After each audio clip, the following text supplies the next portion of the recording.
tardes.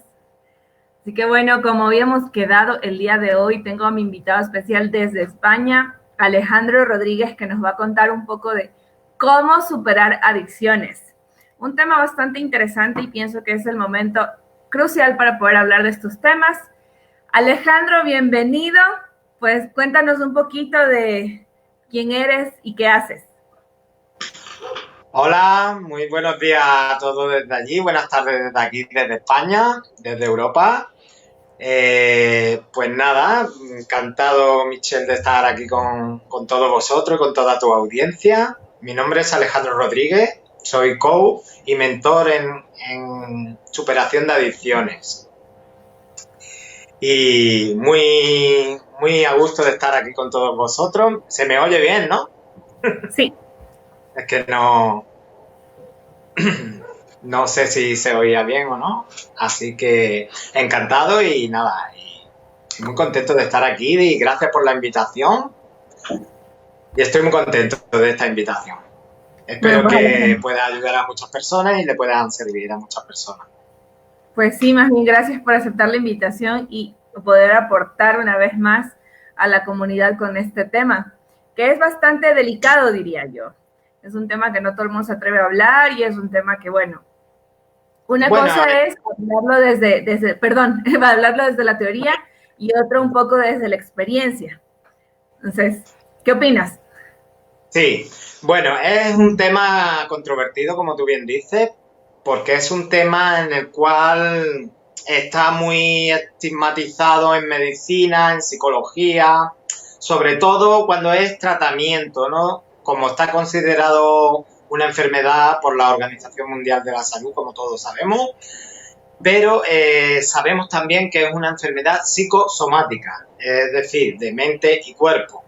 Entonces, la mente influye mucho en el estado mental, en el trabajarse la mente y, y este tema que no lo tocan en muchos centros donde se tratan este tipo de adicciones, se trata mucho de parar la adicción, de solo pararla, nos centramos en los efectos externos y en una segunda parte, porque la recuperación de este tema eh, es un poco compleja. En el primer momento, cuando la persona llega, pues llega con mucha incertidumbre. Primero porque la aceptación no ha sido fácil, llegar a la aceptación y al convencimiento de llegar a reconocer que tiene una imposibilidad ante tal adicción, ¿no? Ya sea a sustancias, porque hoy en día hay muchas nuevas adicciones que van apareciendo, también a tecnología, juegos, bueno, a un montón de cosas, sexo, a comida, también a conducta, también hay adicciones emocionales, a apegos emocionales. Es decir, que este campo es muy amplio, pero si tratamos de lo que es la recuperación en sí, la recuperación tiene como dos fases. La primera es el intento de parar esa adicción y primero es la aceptación, para llegar a la aceptación hay un proceso.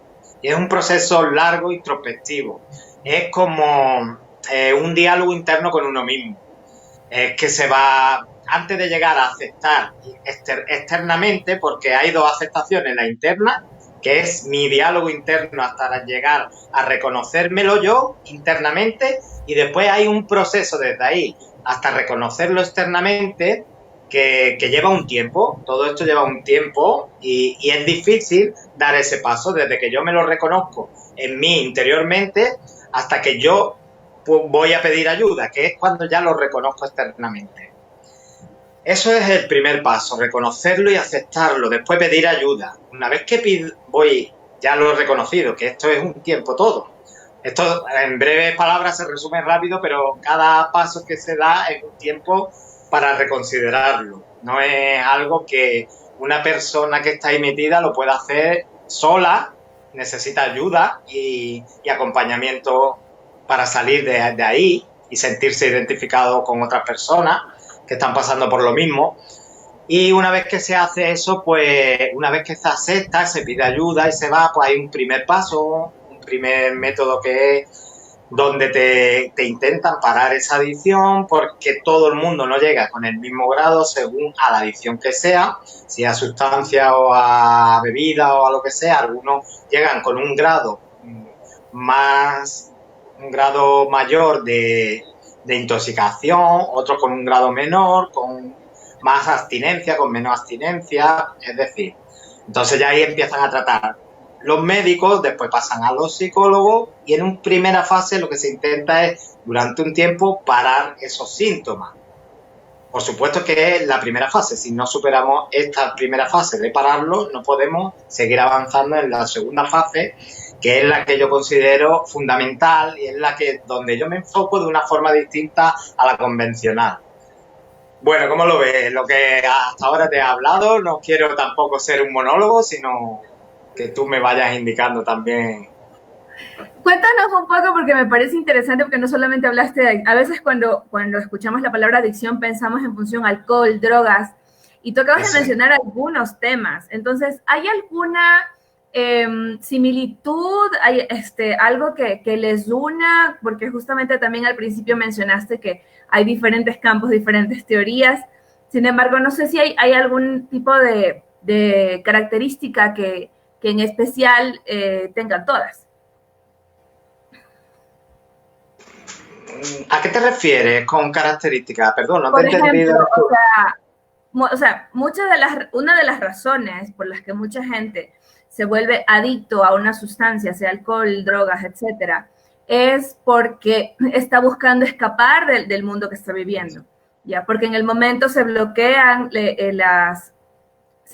sensorialmente en el cerebro muchas de sus partes, entonces escapa del mundo, o sea, evita el dolor, ya. Entonces esa es una de las razones. La vida que está viviendo no le gusta, no le hace sentido, ya. El tema de las dependencias emocionales, que también por ahí la mencionaste, eso tiene otro tipo de connotación también, ya. Pero ¿en qué se puede parecer? Que, o sea, en ambas es escapar de la realidad, de una u otra forma. Entonces, por eso pregunto, tú, acorde a lo que has un poco estudiado, experimentado y sobre todo lo que pasaste y lo que viviste, ¿en qué puedes decir que se asemejan?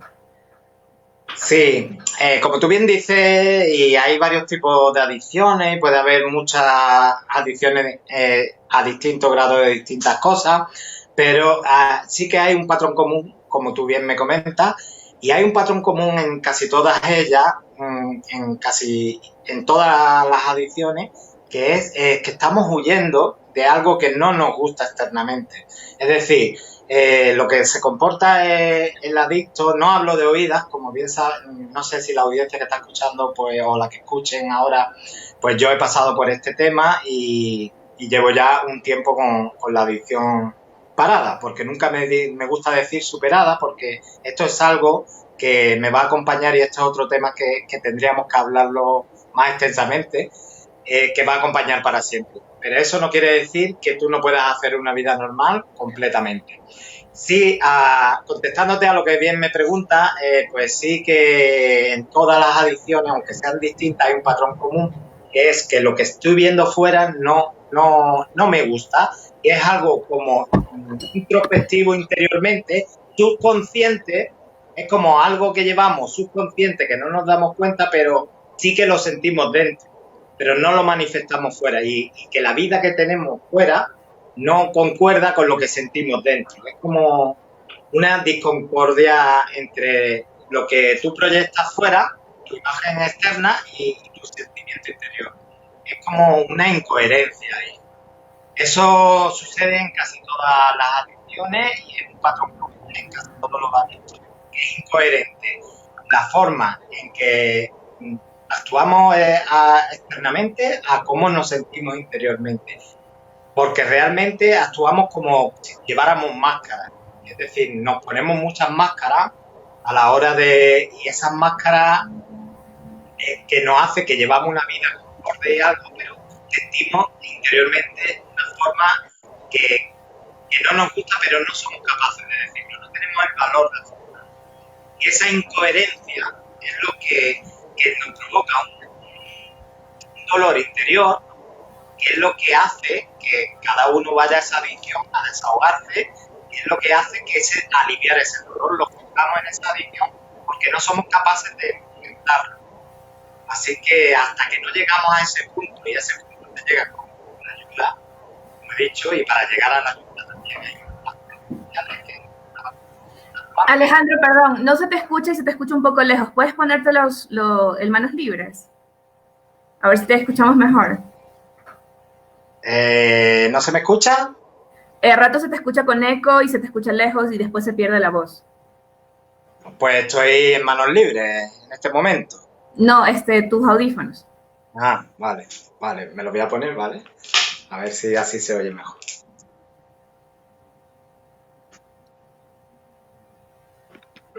Gracias. Bueno, estaba justamente comentando que bueno, ese sería como que el denominador común, que realmente buscamos escapar a una realidad que estamos viviendo, que nos duele y preferimos, es como escabullirnos. Cuéntanos un poco de tu experiencia, adicto a qué fuiste, qué descubriste, hace cuánto tiempo. Me pareció súper interesante decir que vas a vivir con eso el resto de tu vida, entonces, ¿a qué te refieres? Cuéntanos un poquito más sobre eso. Sí, bueno, es algo que en una primera instancia choca mucho a la persona que llega por primera vez y escucha, esto va a ser para toda la vida, ¿no? Normalmente eso no se dice a la persona al principio cuando... ¿Se me oye bien ahora, no? Sí, ahora sí, mucho mejor. Vale. Gracias. Entonces esto normalmente le choca y no se suele decir a primera instancia cuando ha llegado una persona que está y no conoce todavía bien todo lo que es el proceso. Porque si tú primero que llega una persona que está ignorante todavía de todo lo que es la recuperación y eso, y le dice, esto es para toda la vida, o sea, sí, se da media vuelta y dice, bueno, pues si es para toda la vida, ¿qué hago yo? Entonces esto sí que es algo que nos va a acompañar a toda la vida, pero porque la persona es adicta, no puede decir yo ya me he curado, ¿no? Porque ahí es donde está, en esa confianza de creer que ya lo has superado, sí que la puedes parar para siempre. Una cosa es pararla y el verbo es creador, así que es mejor considerarte que la tienes parada y puedes hacer tu vida completamente normal y hacer todo lo que quieras, excepto la limitación que te permita tu adicción. Bueno, eso así a simple vista no se puede explicar en pocas palabras, sino que todo esto es un proceso. Voy a hablar un poco de mí, como tú bien dices, y fue mi adicción al alcohol y cómo lo fui superando poco a poco. Todas las consecuencias que me trajo. Bueno, pues en un principio es lo que dije, cuesta mucho reconocerlo, costaba mucho reconocer que yo tenía esa adicción, me negaba, pero por dentro cada vez yo sabía más que tenía que pedir ayuda, pero me costaba decirlo y hubo un tiempo desde que hice mi reconocimiento exterior hasta que llegó a mi reconocimiento interno, que fue cuando ya me rendí, tuve que rendirme, reconocer que yo solo no podía con esto y pedir ayuda. Ese fue el primer paso, aceptar algo que yo solo no podía combatir. Y cuando ya tuve que pedir ayuda, fui a un centro y ya estuve ahí en varios centros, pero bueno, es una historia larga, la estoy resumiendo un poco. Tuve muy buena incorporación y me recuperé muy bien, pero después hubo recaídas porque influyen otros factores. Los factores importantes para mí en la primera etapa es parar la adicción, pero la segunda etapa que quiero recargar es que es muy importante, que es el propósito de vida una vez que llevamos ya un tiempo con la adicción parada. ¿Qué pasa cuando llevamos un tiempo grande con la adicción parada y interiormente no nos sentimos satisfechos? Es decir, que sigues siendo adicto pero sin consumir. Hay muchas personas que siguen siendo adictas y no están consumiendo. Es decir, tienen la adicción parada y tal, pero no han hecho ese cambio interior, ese crecimiento personal que hay que hacer, porque es como convertirte en una nueva persona, de tu vieja carcasa a hacer un nuevo yo. Y eso sí que es un proceso de crecimiento y entonces ahí entra mucho el propósito, ¿no? Tener un propósito, recuperar, que tu vida tenga un sentido. Entonces, para eso ahí es donde yo voy, en mi trabajo va enfocado un poco en eso, en encontrar tu propósito de vida, recuperar el sentido de tu vida, que va a ser fundamental para mantenerte bien contigo mismo y que sea perdurable en el tiempo. Bueno, no sé si he respondido un poco a tu pregunta.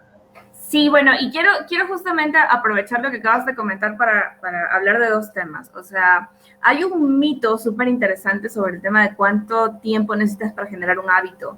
Y la gente normalmente piensa en 21 días y todo el mundo te habla de 21 días y a veces te dicen, hazlo 30 porque así fortaleces el hábito. Bueno, digo yo, la bendición de haber seguido recién una certificación en neurocoaching, donde justamente vemos mucho el tema de neurociencias y se rompe absolutamente ese mito. El hábito lo puedes generar en un día, el hábito lo puedes generar en una hora, va a depender mucho de tu motivación y puede durarte, fortalecer un hábito fácilmente hasta unos 120 días. Entonces, depende mucho de la persona, de tu motivación. Sí, no me gusta mucho recalcar el tema del propósito, aunque sí es importante, porque no todo el mundo encuentra su propósito.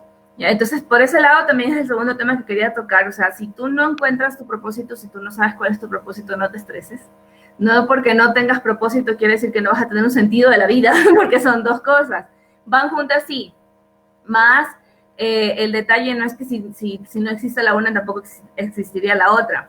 ¿Ya? Entonces, sí es importante que encuentres tu motivación, la razón por la que justamente quieres salir de la situación en la que estás. Ya hablaremos en otro live sobre las dependencias emocionales. Me ha parecido súper interesante que Alejandro nos cuente desde su experiencia, que como yo siempre digo, no es lo mismo hablar de lo que lees que hablar desde la experiencia de uno. Sí, cada uno es un mundo diferente. Cuando a mí me preguntan cómo he superado el tema de violencia, pues usé muchas alternativas y no es la única respuesta. Entonces, yo lo que siempre le digo a la gente es experimenta, cada persona tiene su forma de solucionar sus propias situaciones. Entonces, una vez que te conoces, es más fácil saber qué es lo que te funciona y qué es lo que te resuena a ti mismo. Entonces, Alejandro, agradecidísima de que nos hayas contado sobre todo tu experiencia y gracias por darte, no todo el mundo tiene la valentía de decir, sí, yo pasé por esto. Así que súper agradecida por esto. ¿Algo más que quieras comentar en este live? Sí, bueno, me gustaría pues decir eso, que con respecto a lo que tú has comentado, sí que no todo el mundo va a encontrar propósito. Es más, no se encuentra de un momento hacia otro. Lo normal es que una persona y que está pasando por ahí no sepa ni cuál es su propósito, pero que se empiece, lo que me refería es que una vez que ya lleve unos cuantos meses o un año o varios años, que ya ha parado esa adicción, empiece a mirarse hacia adentro, a reconectar con ella misma y no sabe cuál es el propósito, su trabajo consiste en ir buscando poco a poco eso que conecta con sus valores personales, que le hace sentir bien, ir a por ello, desapegarse de lo externo.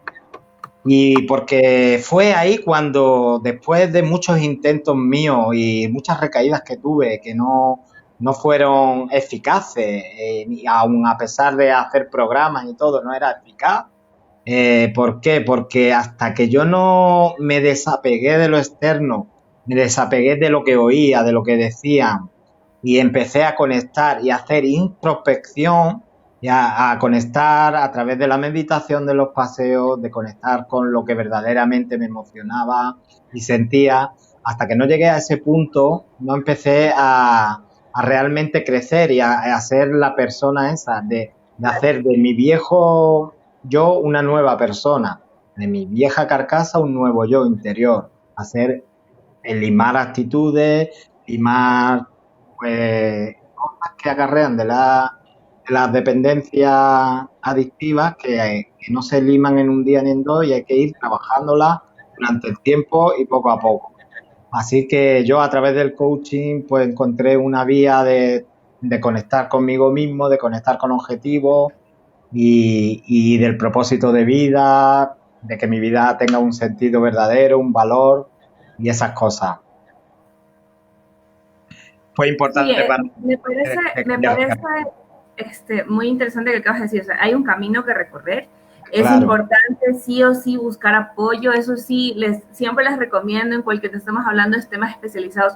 No lo sabemos todo. Creo que es un momento súper interesante para poder reflexionar de que todólogos no somos, de que ya dejemos ese ego que nos trepa y decir que lo podemos todo. Realmente es mucho más fácil hacerlo en compañía. De hecho, puedes llegar mucho más lejos, no solamente en el ámbito personal, también profesional.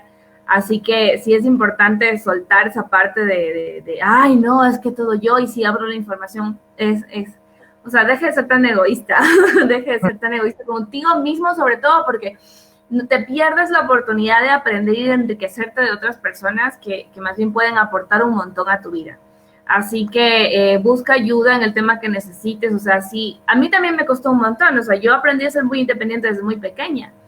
¿Ya? Y cuando yo pasé por ese tema de violencia fue similar. O sea, sí me costó muchísimo, me tardé un año en decir, ¿sabes qué? No puedo más, necesito ayuda. Porque, claro, estaba en el otro lado en el que yo quería resolver las cosas a mi forma, hasta que, bueno, digo, gracias a Dios apareció un ángel y un amigo me dijo, o sea, busca apoyo, pide ayuda, alza la mano. Y es verdad, entonces desde ahí dije, ok, cada que yo necesite voy a pedir ayuda. Es muchísimo, muchísimo más fácil y una cosa te lleva a otra, entonces vas creciendo y vas siendo una mejor persona. Entonces, aprovechando este tema de ser una mejor persona, no quiere decir que dejas de ser tú. En tu esencia sigue siendo tú, puliendo ciertos detalles que más que dejar de ser tú es un tema de apalancarte de las leyes, incluso universales. O sea, el amor es una ley universal, el respeto es parte de los valores que debemos llevar siempre. Entonces, ya cuando te dejas de ser tan tú y no dejas de ser tú tampoco, ¿ya? Entonces dejas de lado muchas cosas que no sirven. Sí, es importante las emociones, la ira, el enojo, la tristeza, porque nos permite saber qué es lo que tenemos que corregir, dónde estamos desviando nuestra energía. Más a esto agreguémosle quién quiero ser. Y yo siempre les pregunto, sobre todo a mis coaches, ¿qué quieres? ¿Y qué quieres para ti? O sea, ¿qué es lo que realmente quieres para ti? Eso te va a permitir tener un mejor camino y es mucho más fácil si lo haces acompañado. Así que Alejandro, súper, súper agradecida por la invitación. ¿En dónde te encuentran? Por favor. el agradecimiento es mío, encantado de estar contigo y en próximos live, pues si quieres, porque es un tema controvertido o de cualquier otro tema que podamos hablar, pues estaría encantado de ser invitado por ti. Sí, que me pueden encontrar en www.alejandrorodriguezdiaz.com, en Facebook, en Instagram o en mi canal de YouTube para las personas que quieran saber de mi trabajo, ver más información sobre este tema, pues pueden hacerlo por ahí, por esos medios. Súper. Muchísimas gracias, Alejandro. Bueno, pues les mando un abrazo. Ya saben que pueden dejar comentarios, preguntas, sugerencias, que estos momentos son para poderles agregar valor.